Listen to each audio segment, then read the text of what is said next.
Let's get back to the Prime Minister's 6-day trip to China and head to London and catch up with the former Foreign Minister Alexander Downer.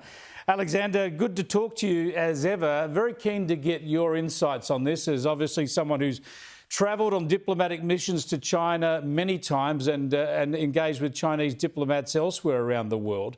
Of course, we've got these two huge issues where China has been unfair to Australia in recent times, a number of incidents of military intimidation and, crucially, the trade sanctions levelled against us in recent years. Obviously, Anthony Albanese wouldn't want to undercut his own mission, but to what extent should he have stood up to China, either privately or publicly, on those issues on this trip? Well, we don't know the details of the private conversations he had with both Xi Jinping and also the Chinese Premier and other officials. But it will have been important that he makes the geopolitical arguments first and foremost to China. Sure, it's one thing to talk about trade issues and restrictions on trade and liberalising trade in other areas. It's one thing to talk about that.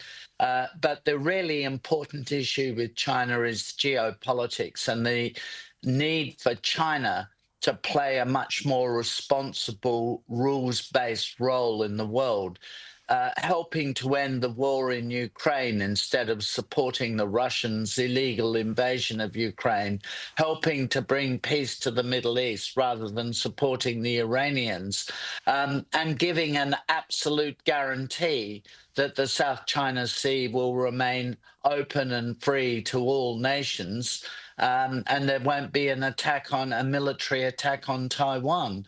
These issues are critically important, and they're important to Australia. And my worry is the optics of the Prime Minister going to China for 5 or 6 days, yet never having met the President of the United States. The optics of that are quite poor, I'm afraid.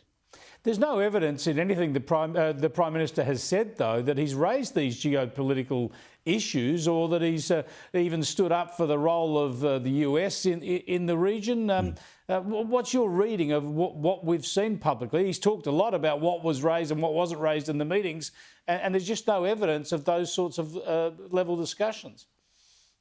Well, it will be an embarrassment for Australia if he hasn't raised those issues. If Australia is a country that's played itself out of geopolitics and has become inward-looking and isolationist and selfish, that isn't the role Australia has played in the world. Australia has always been a great champion of liberal democracy and the alliances which hold the security of liberal democracies in their hands, led by the United States. I mean, we always, when we were in government, always made that point to the Chinese. But there is the Prime Minister talking trade. That's fair enough. A couple of human rights issues that I gather he raised. That's fair enough. There's nothing wrong with that. But not talking geopolitics and not ever having met the President of the United States, it plays Australia completely out of the geopolitical equation. Yet if you want peace in the Indo-Pacific region, you need a strong US-led alliance in the Indo-Pacific region, and as well as elsewhere in the world, in order to balance the growing power of China. But, you know, President Trump is an elected president. President Xi Jinping never had to worry about an election and doesn't have to worry about the next election. So we're neutral, apparently, between those two. That's terribly disappointing. Extraordinary. I've just got to pick your brains very quickly on the latest developments in the Middle East with the Israeli strikes on the military headquarters in Syria. Of course, there are people lining up around the world to criticise Israel as ever. But isn't this about trying to protect the Arab Druze minorities in Syria? Why don't people criticize the Syrian military and the Syrian president for killing Druze? There are a lot of Druze in Israel. There are about 150,000 Israeli Druze, and many of them are in the Israeli Defense Force, by the way. They're completely integrated, not Jewish, but they're completely integrated into Israeli society. There are about 700,000 Druze in Syria.